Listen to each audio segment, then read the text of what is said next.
geedi socodkii caafimaad ee wasaaradda caafimaadka ayaa lagu guda jiraa kadib markii ay soo mareen gobolada Cali Sabiix iyo Dakhil. Halwadanada ka socda wasaaradda caafimaadka ayaa waxay gaareen magaalada cad ee gobolka Togora xarun goboleedkaasi.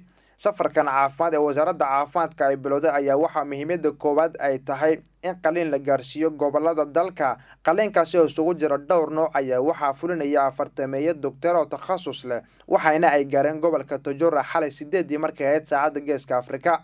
sidoo kale hawsha qaliinkan ayaa waxaa lagu fulinayaa qalab cusub. hawsha qaliinkan ayaa waxaa laga fulinayaa 2 qol oo qalabaysan oo qaliinka loogu talagalay, sidoo kalena qalab casriya laga helayo kuwaasi oo qaliinka looga faa'iideynayo.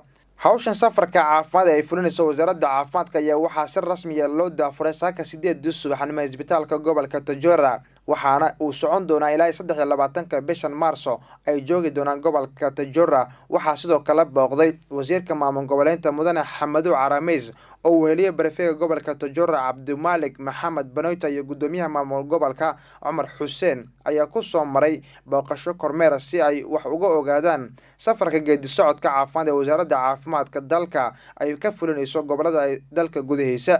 dadka ku dhaqan gobolka Togora iyo wasiirka maamul goboleedka iyo waliba barafeega gobolkaasi ayaa soo dhaweeyay safarka geedi socodka Dr.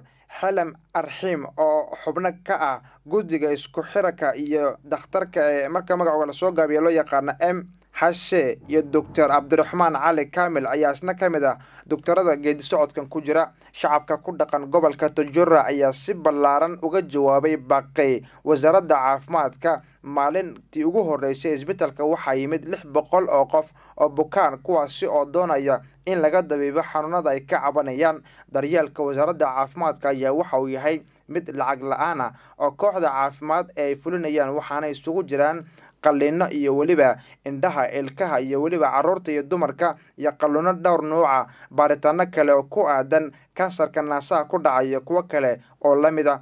geedi socodka safarkan wasaaradda caafimaadka ayaa waxa uu qayb ka yahay siyaasadda caafimaadka wasaaradda caafimaadka ee ku saleysan in dadka reer miyiga helaan daryeel caafimaad oo tayeysan, waxaana ay qayb ka yihiin sidii loo wanaajin lahaa caafimaadka dadka ku sugan gobolada dalka iyo tuulooyinka waddanka oo idil.